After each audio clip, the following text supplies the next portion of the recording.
Welcome to Sports Talk with Steve Jones, the daily talk show with the voice of Penn State football and men's basketball. You never know what special guest may stop on by any given day.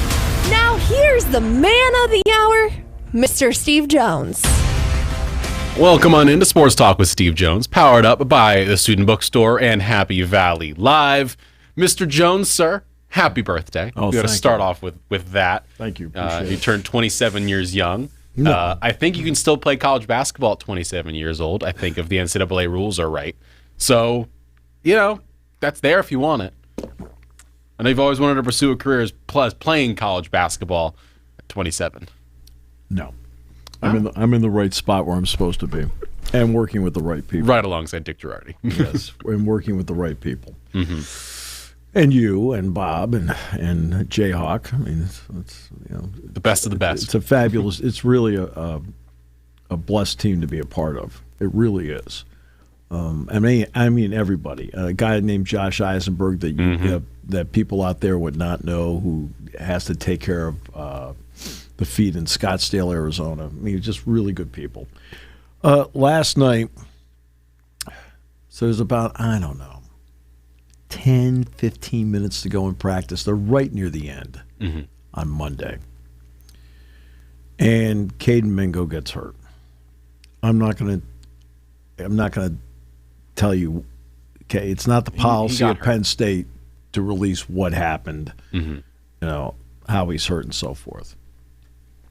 Naturally, of course, because he's not on the bench, you have, what does that mean? It means nothing. There's two very good reasons why he wasn't on the bench last night. I'll leave it at that. Okay? Just let him heal. Okay? Is it a long-term situation? No, it's not long-term, but it's something that, right now he can't play. So now you have to make the adjustment. You have to go into a game like this against a team like that. Against number one or number two and in the against team, Michigan. And against a point guard like Elliot Cadeau, who would have the primary responsibility against you without your rudder. So everything's adding up to a tough night. Remember, this team beat Gonzaga by 40. They didn't beat Gonzaga by 4. They beat Gonzaga by 40. They beat USC on Friday night, which is ranked 24th in the country, by 30. So now they come in here. And Penn State does a good job of getting off to a good start. Right? It didn't help rotationally that Tibor Mirotic got banged up early in the game. That's why, if you're wondering why Tibor didn't come back, there's a reason why. It's nothing nefarious to that sliver of segment out there, right? Stop thinking. You only hurt the ball club. I give them credit. So he gets hurt early in the game. Yes. Caden Mingo's already. Right. So Josh Reed comes in and plays really well. Okay. They fight their guts out. They play really good defense all night long. They didn't shoot the ball well, and that's the killer, because they had a lot of open threes last night. This is a difficult team to score on inside. I mean, you're talking about a 2-point defense because of the presence of Mara, but also Lindenborg and Johnson are so long. That is a long front line. You got 2 6'9" and a 7'4". They're big point of attack defenders. I mean, I walked by Mara in the hallway after the game. I looked over at Dick. I go, God, he's huge. He was getting food at the time. I'm thinking, if I were that size, I'd be getting a lot more food than that. But that's why, their 2-point defense is so good. I'm just, the one area about Michigan that surprised me is they don't have more steals for this reason. If I had that kind of length behind me and a shot blocking presence like that, I'd gamble more. But that's me. So, and they just kept playing it. Ivan Juric played a great game last night. Best game of his career. 4 rebounds, an assist. He had 2 offensive rebounds. Strong game from Juric. 20 points is his best, I believe, so far this season. Yes, that's a career high. His previous high had been 15. And the only complaint I have about what he did last night is that in the second half, he was on the wing and he had a 3 and he passed it up and drove to the bucket. Take the shot. Mm-hmm. Okay? Oh, no, no. Take the shot. That's a good shot. Mm-hmm. He's good at it. He's having a good night shooting it. Right? I don't mind if he's taking 3 to 5 threes in a game. That doesn't bother me. He has a good shot. He went 2 for 5 last night. And it wouldn't have bothered me if he took it there. Mm-hmm. And he took it to the bucket, which means he took it into the heart of what Michigan wants you to do. Mm-hmm. That's youth. All right? He's trying to make the right play when actually the right play and the better play actually was to selfishly shoot the ball. Mm-hmm. Freddie played really well last night all the way through. 38 minutes. I mean, gutsy. They were able to get steals last night. They turned Michigan over 12 times. They out-rebounded Michigan last night. Michigan had been averaging 50 points per first half. They got 40. They were averaging 46 points per second half. They had 31? 34. They had 34. They were averaging 46 points per second half, 47 points per second half. They're averaging 97 points a game. Mm-hmm. And you do everything you can in a game like that, hoping that, hey, you know what? You can get one last shot. So let's get to the last shot. 15.2 seconds to go. Yep. End of the game. Penn State has the ball after fouling Mara, which was a great foul by Josh Reed to send him to the line. Misses the front end, make the second side of it. 74-72, 15.2 seconds to go. Steve Jones. So for people who are complaining about the play call, it's okay. Ask the question and wait for the answer. Don't assume what. I saw it. It was totally botched up. What kind of play call is that? That's why this job becomes difficult sometimes. You've got most of the people that are willing to listen, and you have people that just think they know so much that you sit back and go, all right, you're almost amazed. Right. So here's what happened. I'm not going to get into the name of the player. That's because that's not what I do.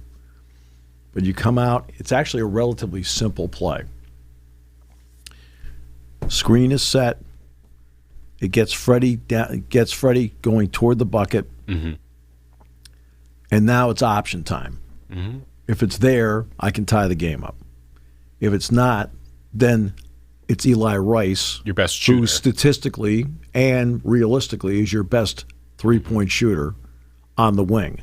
With the idea by driving in, I now draw traffic. The generic driving kick. And remember, Mara's not in the game. They don't want Mara in the game. Nope. Because they don't want Mara to get fouled. Because as they saw 2 seconds ago, he went 1 for 2. Right. Because there's 15 seconds left. I mean, anything can happen at this point. You don't want him to get fouled. So he drives in. He's supposed to drive in. If it's there, it's his. There's option one, or probably, in my opinion, the better option, because I'd rather win the game right there. Oh, yeah. Okay, I'd rather win it there. That's why I say it's the better option. Kick it out to Eli.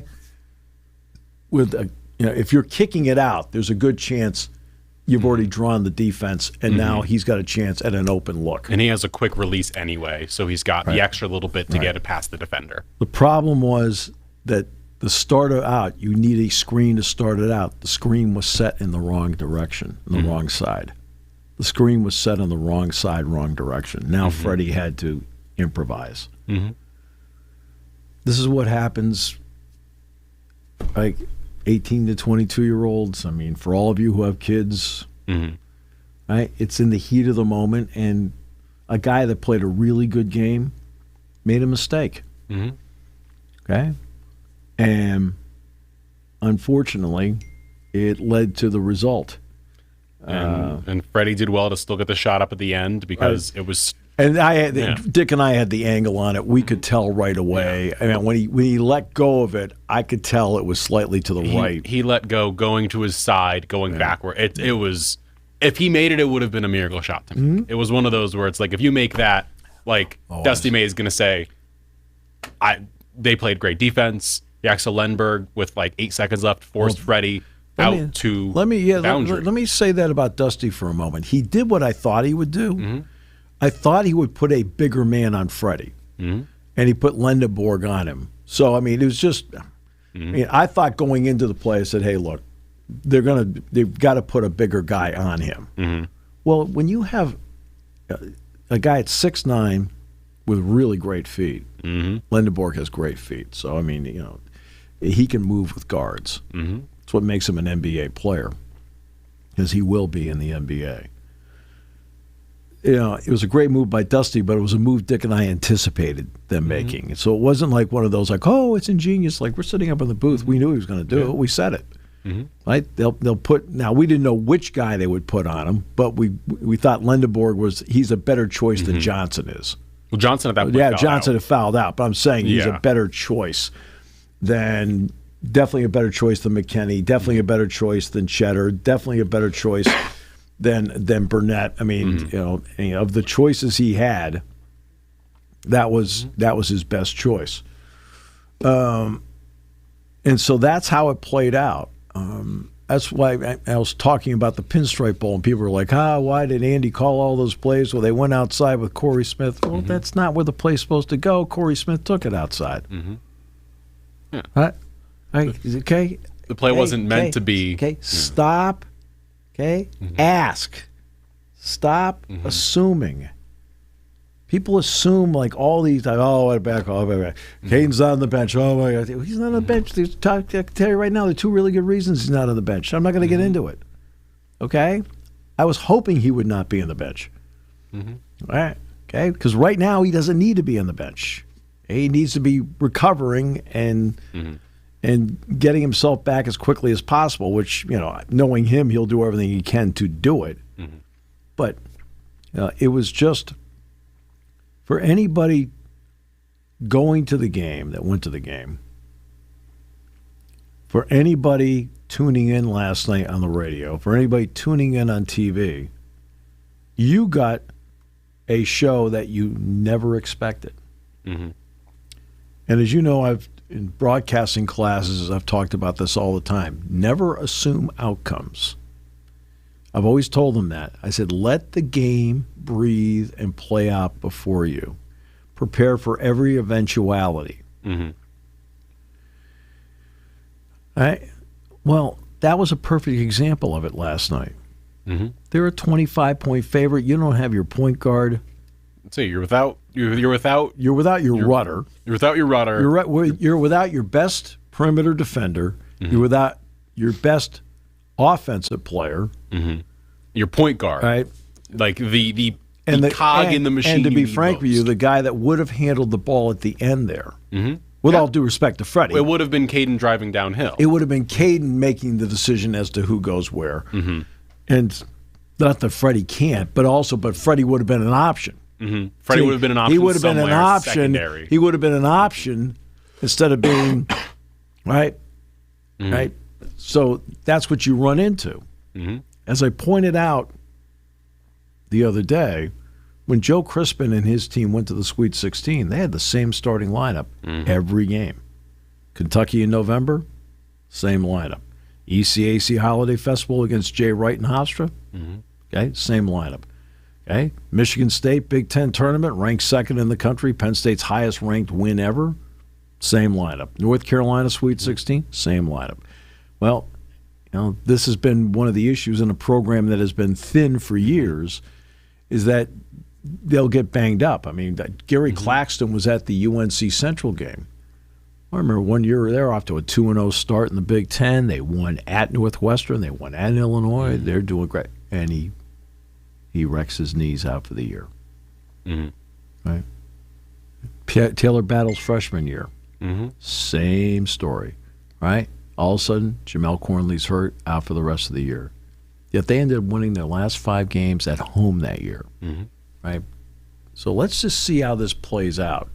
But it was a great effort against an outstanding team that has been marching through the schedule like Sherman marched through Atlanta.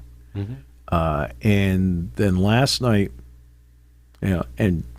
You need to make free throws down the stretch. Final 4 minutes of the game.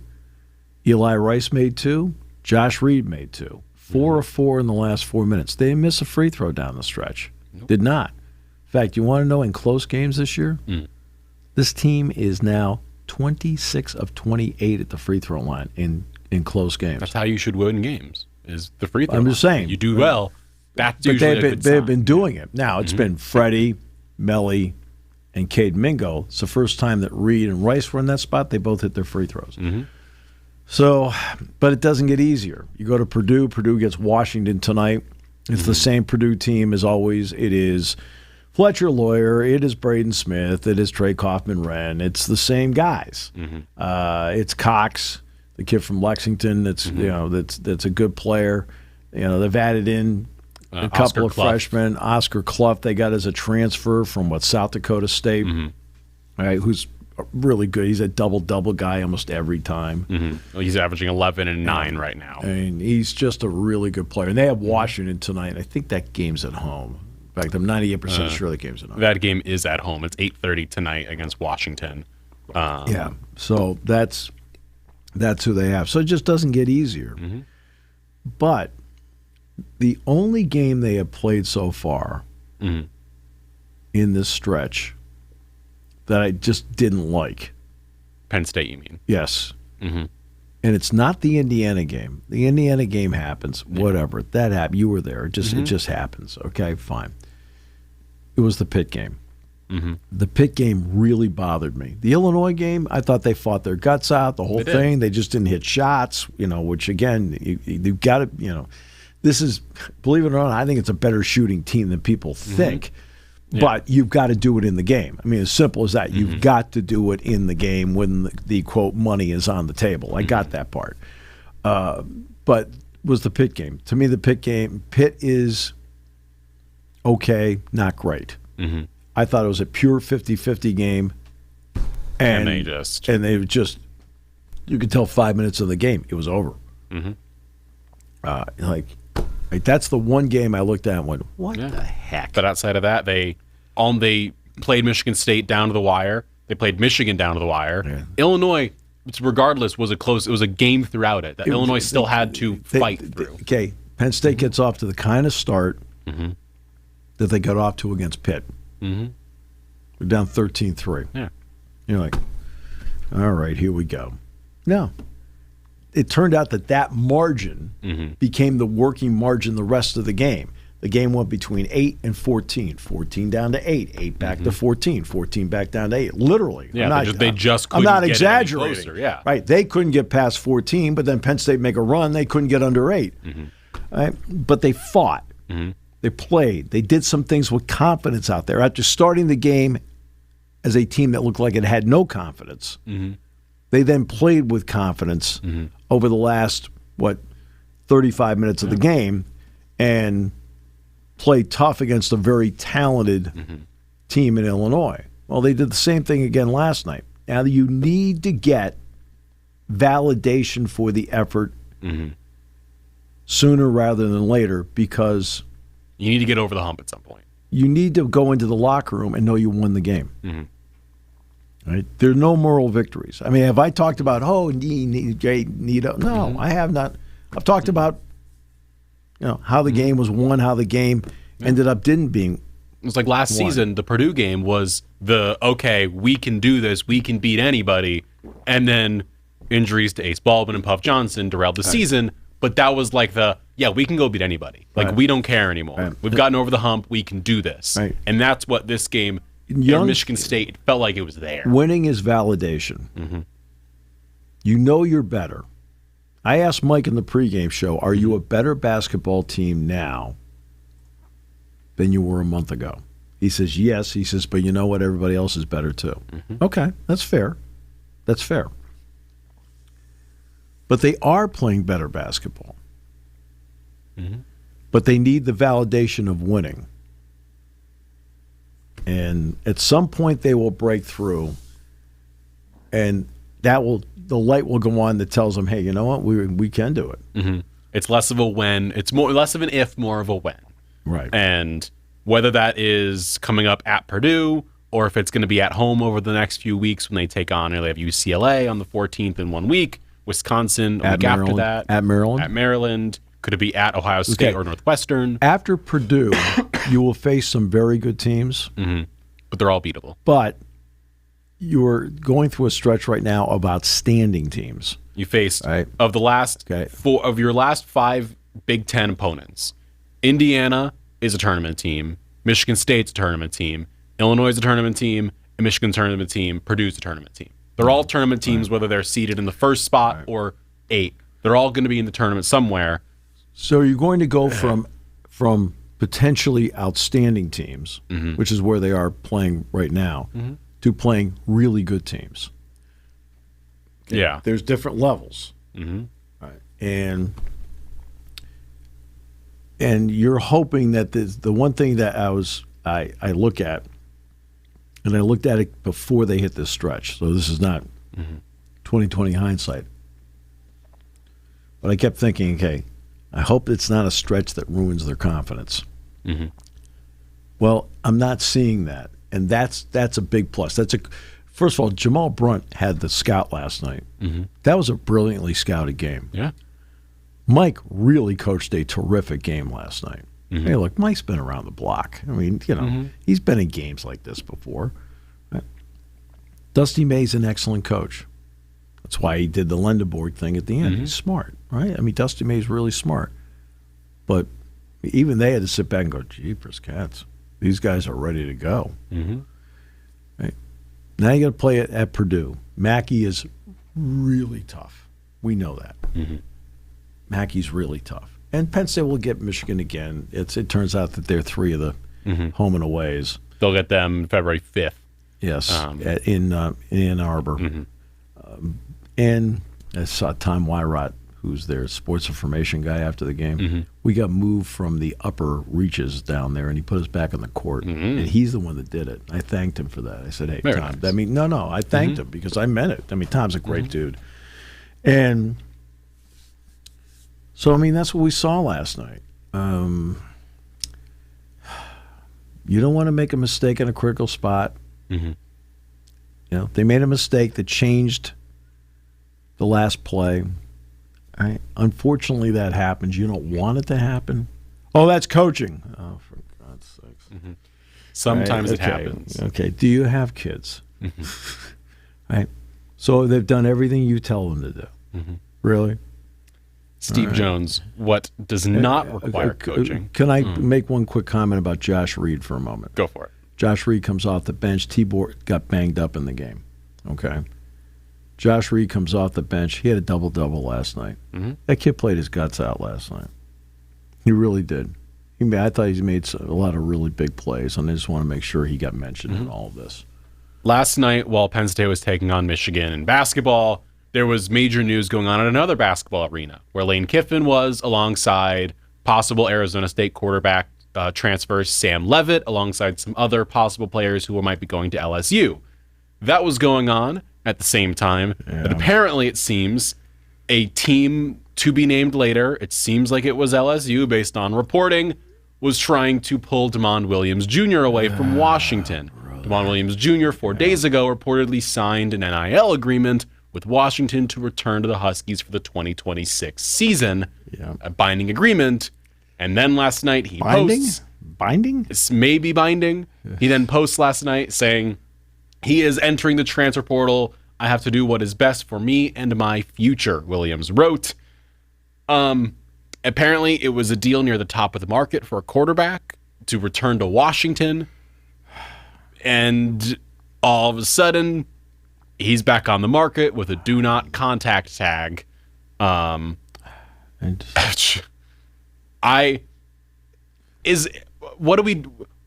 know this has happened already. It's been talked about with Xavier Lucas from Wisconsin to Miami last year. That was something that was discussed and brought up as like the first kind of test case of something like this happening.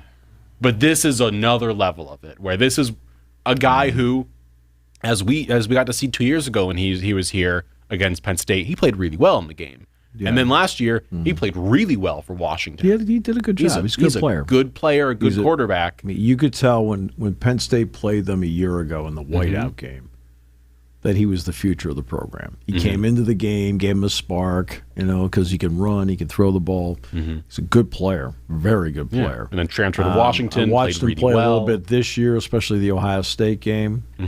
He did some really good things. And so then I saw that he signed a contract. I believe it's a 2-year deal. It was at least it was at minimum a contract for I think it was a 2-year deal. Probably a 2-year deal. My guess is it may have had an opt-out if he goes to the draft. Is my guess. But they want you to go to the draft. No. They people, you can't sit there and hold somebody back from the draft. But it was because a deal, that's used against you in recruiting. Yeah. A deal, per sources to Pete Thamel, the deal was near the top of the market for a quarterback, which, at the numbers we've kind of seen, you can guess is somewhere in the mid-million number. Is kind of what is being thrown around for quarterbacks. So you'd probably say it's somewhere in that ballpark. And now he's in the portal. And Washington is going to be seeking all legal avenues to enforce Williams' signed contract. But he signed a deal. They're entitled to do this. Look, all right. So let's get to the collective bargaining part of this. The one part of the collective bargaining part I have left out of this, and I have not talked about it, and that's only because, no offense, I hadn't really thought about it. That's the reason why. It's not like, I've been holding back. No, I just hadn't really thought about it.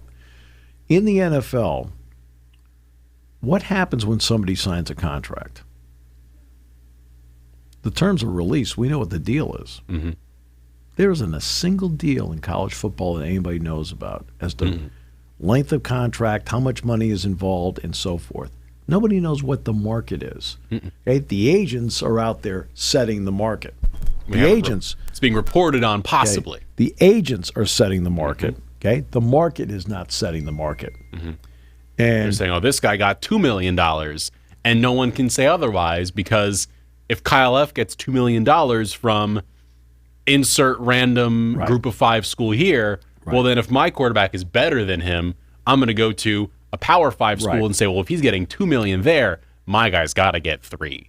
Right. And you can't say otherwise because you don't know. Yeah, it's so in other words, we know what Matthew Stafford gets in relation to what Jalen Hurts gets, in relation to what Patrick Mahomes gets. Right? And we know that Mahomes has had his contract reworked because, and we know that Tom Brady for years had his contract worked so they could work around the cap. Right? We don't know the terms of any of these. And in collective bargaining, when you're dealing with a union, I think that has to be one of the elements that's put out there. Here's the deal you're signing for. Right? We have to put it out there. It's part of the collective bargaining agreement.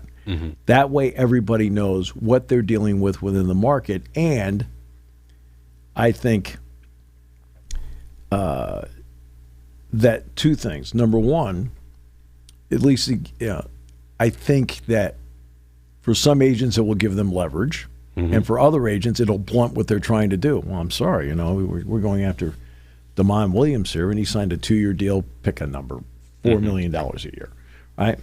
And, that's really kind of top of the market. That's what the top quarterbacks are getting in the market based on it's going to be $21.3 million next year. That's not all football. That's total for an athletic department. It's going to go up 4%. And then, of course, whatever the NIL deal happens to be. That you can tack onto it, which has to go through the clearinghouse. That is going to be a key piece of this all. To me, that's part of what the collective bargaining has to be. But you have to have some foresight to go do it. This is where Monday night, let's get to Monday night for a moment, right, to then set up the rest of the conversation. You had an FCS championship game between Montana State and Illinois State. That was tremendous theater that took place in Nashville. Brock Spack, who had coached in Beaver Stadium when he was on the Purdue staff, has been the head coach at Illinois State since 2009. Montana State has had great playoff runs, but they've won 1 title. That was back in the 80s. And these 2 teams are battling it out. Montana State seems to have some control of what's going on, and all of a sudden they lose control in Illinois State. And then Illinois State has a chance to kick. Montana State blocks it. Game ends up going to overtime. Illinois State scores, and they blocked the extra point. Mm-hmm. Oh, my goodness. Now it's a fourth down play. Montana State hits it. Kid hits the extra point. Montana State in overtime wins the national title. 85% of the guys on the Montana State roster absolutely want to be there. Oh, sure. Would they love to play for Washington or Oregon? But they know that in the pecking order of life, Montana State is where they should be. Right? They know that. Mm-hmm. And there aren't guys jumping around with NIL deals or anything like that. Like the Patriot League, for example. I mean, who'd they have? Was it Lehigh was in there for them this year? Lehigh. Okay. Patriot League is not doing money. Mm-hmm. They've opted out of the settlement. And there's something about it that just felt more pure. Okay. Now, as we know, none of us mind. I don't mind in the least that the athletes are getting money. That doesn't bother me. But it bothers me when you hear about the constant jumping all over the place in search of more. Mm-hmm. And Kenny Minchie was at Notre Dame. Mm-hmm. He then committed to Nebraska, didn't sign, and then changed his mind and went to Kentucky. Like one day you're in Nebraska, you think you have your quarterback situation solved because you recruited, you worked, you got the whole thing. You're putting probably an arrangement together. Mm-hmm. Putting the package together right. of how much you're going to get. The contract. From NIL and the all of it. Right, all of it. And all of a sudden, I'm going to Kentucky. Mm-hmm. So now you're back to square one. You thought you had it solved. Mm-hmm. Now the DeMond Williams situation. A week ago, Washington is sitting there saying, hey, you know what? We're going to be pretty good next year, and we've got our quarterback. And not only do we have him, we locked him up. Mm-hmm. And now you're not locked up. He's in the transfer portal. Mm-hmm. A week later? It's not as if, like, for example, remember Carson Beck last year? He's at Georgia. It was a draft. He entered. He actually put his name into the NFL draft. Mm-hmm. Then after that, then put his name in the portal. Then he went to Miami. Okay. Okay, that's logical. Allowed to do it. Because nothing, I mean, it was exactly the right move for him to make. Mm-hmm. And, but this is different. And I think that we have to get to the point of understanding that professional rules and professional bargaining has to be in place. And I'm talking about collective bargaining. Mm-hmm. We know how much money Kyle Schwarber got from the Phillies because in the collective bargaining agreement, they have to release the numbers. Mm-hmm. We know what Sidney Crosby got when he re-signed with the Penguins. Oh, it was easy. It's always $8.7 million a year. Mm-hmm. Okay. But we know. Right? But we know.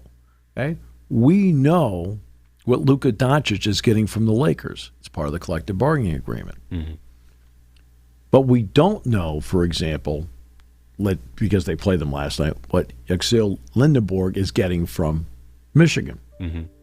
It's all rumor and possibility of like, well, the going rate's this, so you got to assume he's getting something like that number. But we don't know it for certain. I mean, there's some guessing out there. Could he be getting $100,000 or could he be getting $2 million? Sure. We don't know which one it could be. Right. We can guess it's going to be closer to the higher number, but it also just couldn't be. Could but not to be. me, that's part of it. So here are the rules on NIL. Mm-hmm. Here are the rules on the portal that both sides agreed to. Remember, both sides agreeing to it. In other words, you go back to your current rank and file, and they have to vote on it. Okay? Mm-hmm. Here are the rules when it comes to contract numbers being released. Mm-hmm.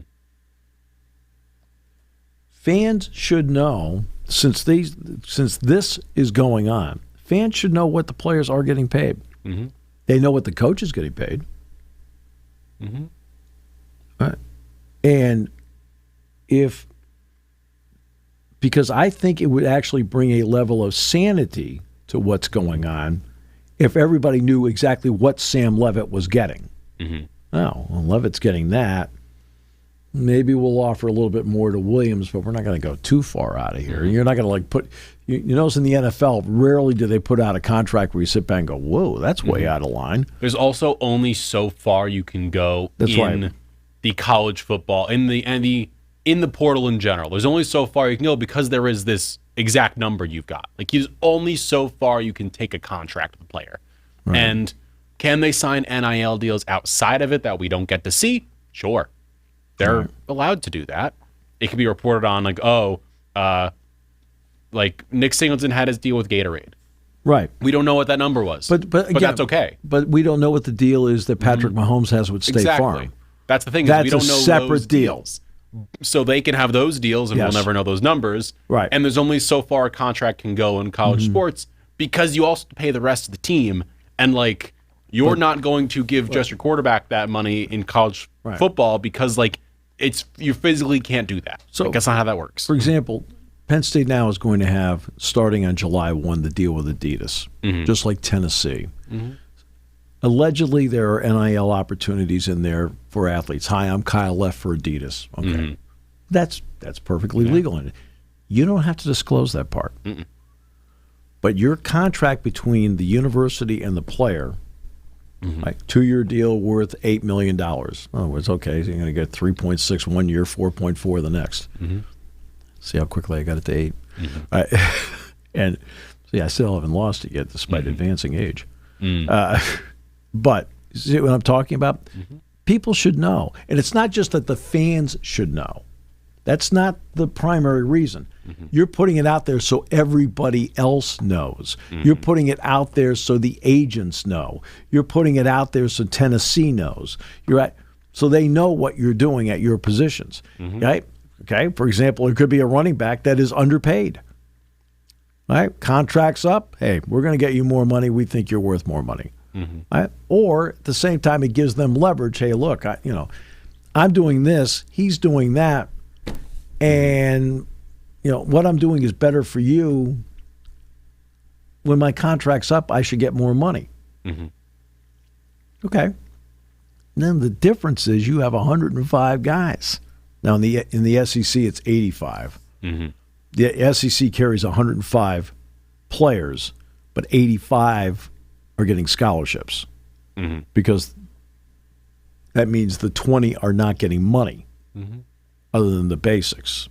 They want to shift the money to as narrow a focus as possible in the SEC. That's why it's 85 as their scholarship limit to be on scholarship, because those are the ones that are getting, quote, paid. I just think there's a time where you have to realize what you're dealing with and that deals have to be made. Now, does every sport need to do that? No. With all due respect, do we need to know what the field hockey deals are? No. Do we need to know what the track and field deals are? No, of course not. Gymnastics, no. It should be a threshold, right? I think. If there's a certain number that's hit, let's say it's 100,000. Well, no, I mean, yeah. Well, no, actually, you do make a good point. I'm not dismissing your point because I think I know what you're trying to get at here. But it's obvious that football and men's basketball have to be two of them. Yeah. Women's basketball probably is another one, right? Men's ice hockey is probably another one. After that, we can start debating whether we need to know what the wrestling contracts are, what the baseball contracts are. I mean, we can start debating that, but there's some that you need to know, right? As competitively, what everybody's dealing with, and because part of the collective bargaining agreement puts in an actual cap for that sport. While the overall cap is $21.3 million next year, that's the 4% from 20.5. Okay. What you're paying football, people are guessing it's about the $15 to $16 million mark. Guessing. Collective bargaining puts in a cap. Okay. Pick a number. That's the number. $16.5 million. It'll go up. The cap will actually increase to $17.3 next year. Whatever. Step one. Okay? How you divide up that money is your business. But those deals should be released under the collective bargaining agreement. If you're part of the union, if you elect to be part of the union and the benefits it brings with it, your contract should be released just like the contract is released in the NBA, the NHL, Major League Baseball, MLS, NFL, Premier League Soccer. All right? Okay, because you're being paid to do this. That actually you can talk about it's semi-professional. No. When you're getting paid, you're a professional. I have a suggestion based on kind of what I said, and I've just been kind of thinking about it as we're going. So in the NBA, the max contract is it's not an exact number. It's not like, you get the max. You get a percentage of the cap, basically. There is nobody on the face of the earth that is more brilliantly, and I say this as a compliment to LeBron James. He has done a great job over the years of 2-year opt-out, 2-year opt. Now, the last one with the Lakers, he didn't. Yeah. But 2-year opt-out because he then goes and gets another one because the number goes up. It's just on his part, it has been brilliant. And I admire it. I do. And the NBA, I believe the salary cap, it's 35% of the salary cap goes to the Supermax eligible players. That's right. So this is someone, think Steph Curry. I believe Devin Booker just got this contract. Giannis has had it. Like, if you get the Supermax, it's 35% of the cap. So I guess my roundabout way of getting to this NIL discussion is there a way where you have to disclose for, as you said, for football, for basketball, men's and women's, and then hockey, you have to disclose the numbers. And then every other sport, it's a deal that's over a certain percentage of the whole for that sport then has to get discussed. Right. Where, like, let's say you're discussing gymnastics and you're paying, let's say someone's getting 35% of the gymnastics number, that has to be disclosed. Like, is there a way to do that where it's not an arbitrary number, but it's a percentage of the cap? Because, as been discussed, Livy Dunn had one of the biggest contracts for NIL when she was at LSU. Money. That's outside money, though. Exactly. So then that stuff is okay. Right. But when it's within the sport, if it's like 35% of your cap. For example, that's like if you're Kennedy, the softball pitcher for Texas Tech, she did get $1 million. Okay. But that is completely out of the norm of what is going on in softball. Now, say, for example, let's take the $1 million aside. Okay? Say she had her own social media page, her own YouTube, whatever, and she's selling advertising like we have, of course, the student bookstore, and we have Happy Valley Live doing this right now. Well, they're bringing in money to pay for your car. And what? And but that's,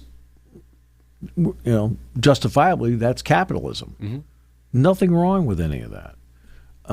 But the other sports, the basic roundabout is about 75% of the money to football. It should be about 15% for men's basketball, right? Or even 20%. So it's right around there. And like after that, it's like a percentage for women's basketball, and then everything else after that. It's those numbers are not big. Those numbers are not big, and they're not. And to me, they're not worth disclosing. I'm not being a jerk. You know what I mean? No, it's like at that point, why discuss it if it's a number that the 184-pound wrestler, in terms of what the university is paying him, he's not getting $1 million a year. It's okay. I don't need to know what he's making. Okay, right? And the competition doesn't need to know what he's making. Lendenborg is at Michigan. I don't know what Yexel's getting. Okay, this kid went 3 years of junior college, then he went to UAB. Now he's here. He's going to the draft. He'll be a first-round pick. All right, but other coaches should know what he's getting. They should know what Caden Mingo's getting. They should know what Morez Johnson is getting. They should know what Braden Smith's getting. That way. See, what that does is it gives you a roadmap as to what other people should be getting.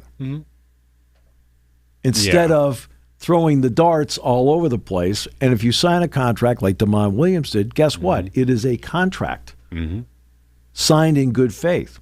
Now, that doesn't mean that you sign a contract, you may be unhappy with it. I will tell you, one time in my career, I signed a contract that when I signed it, I was happy with it. Then I got some more information about some other people, and I realized I wasn't happy with it. I was like, oh, man, I undervalued myself.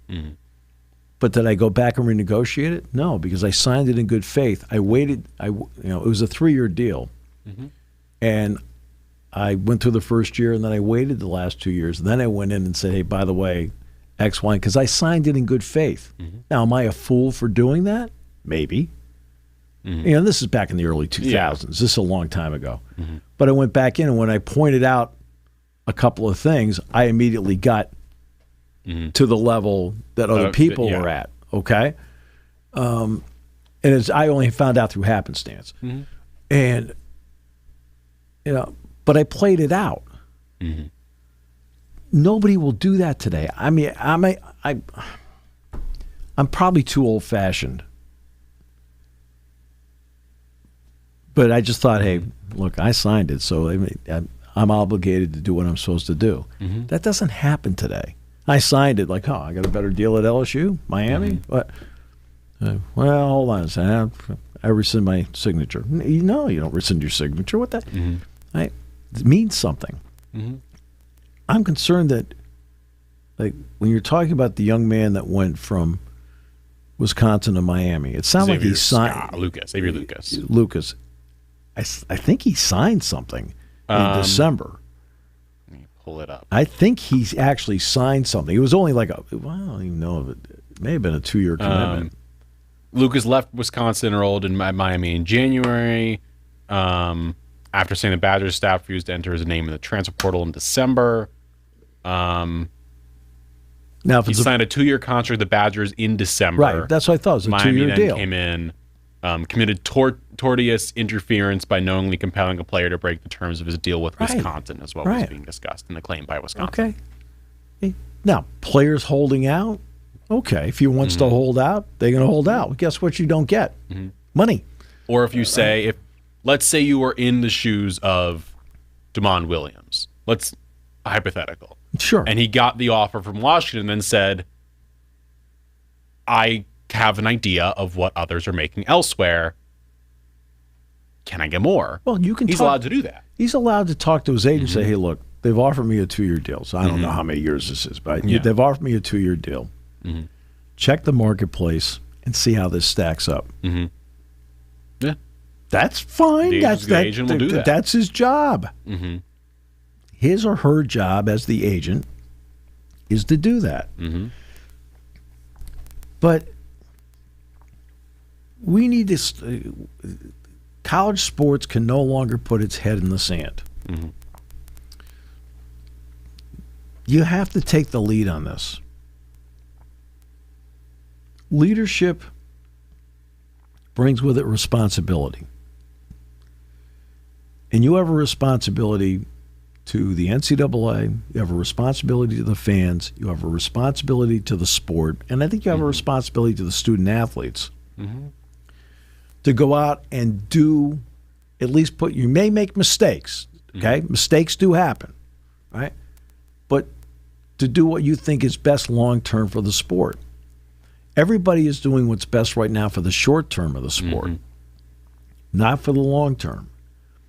And there are too many people that just, I don't want to deal with it. Well, you're going to have to deal with it. At some point. Right? Which means, let's start with this. Are you an employee? Right? Now, we all know that athletic departments do not want the athletes to be employees because they're taking classes, they're students. You negotiate that out. Okay? But do you then put together, next part, medical. Okay?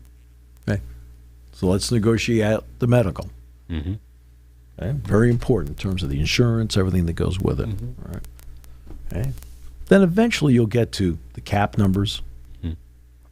Eventually you'll get to the disclosure part. Whether agents are allowed on campus or not.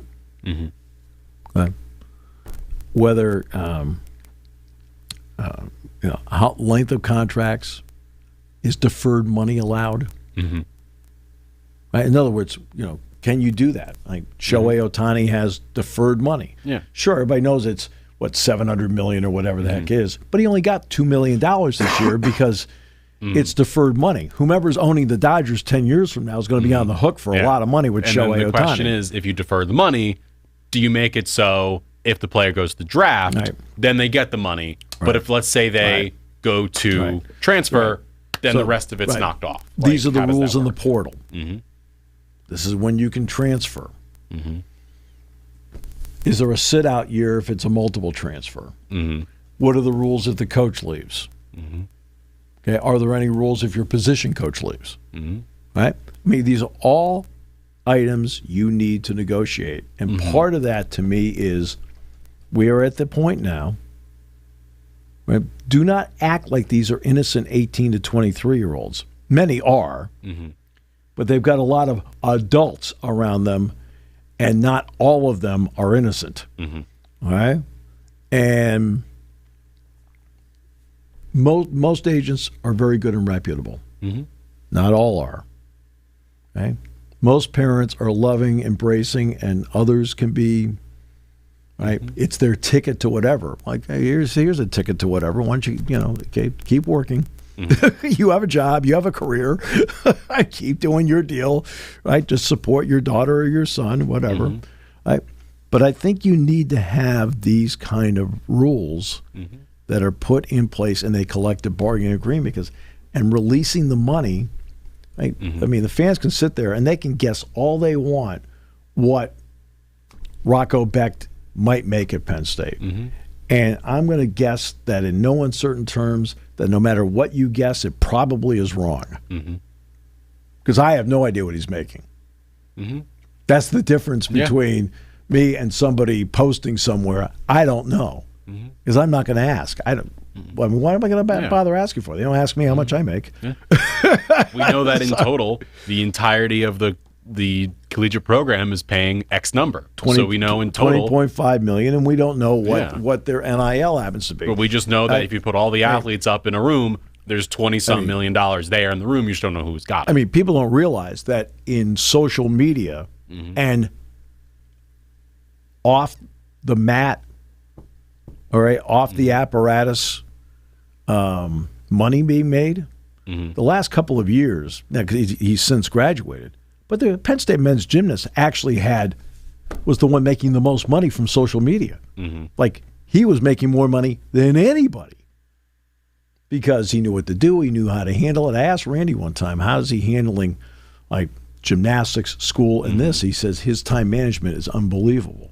He did great in school. He was an excellent gymnast. And guess what? He made himself a pile of money on social media through his Instagrams or YouTubes or whatever it was, the videos he was doing. And he knew how to sell. It was marketing. He understood all that. Right? It wasn't a football player. It wasn't a hockey player or a wrestler. It was a guy in the men's gymnastics team. Now he's no longer, he's graduated. Again, like Livy Dunn was making the most in college sports because she had all these branding deals. She had the opportunity to do it. This guy had the opportunity to do it, so they did it. That's fine. Sure. That's called free enterprise. The fact that it was denied before was ignorant. Right? Well, you have to get completely out of the land of ignorance and get yourself into the mindset of, okay, the Ravens just made the big move with John Harbaugh. All right. Eric DeCosta is the general manager of the Ravens. In full disclosure, I taught his daughter, Jane. She was in my class at Penn State, and I wrote a couple of letters on her behalf for graduate school and so forth. Jane is just a fabulous, fabulous person.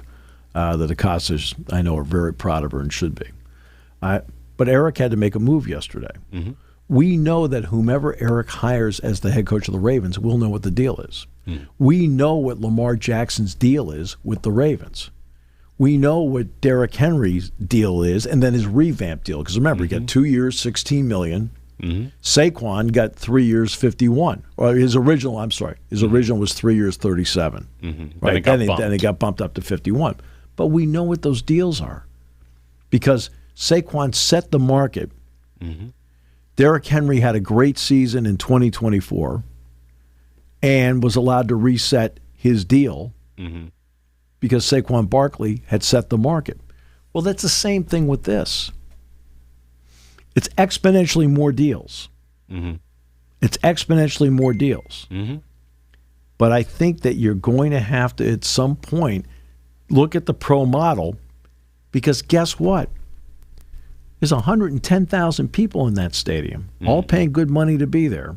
And they know that the players are now getting money through the university. These are the university deals. Their NIL deals do not have to be released and should not be because to me, those are private deals.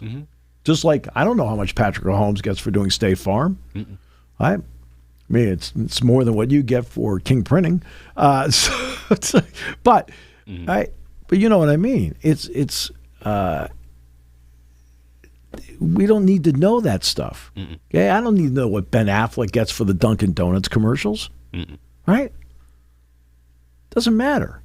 Right? That's their life. Whatever they want to do. I mean.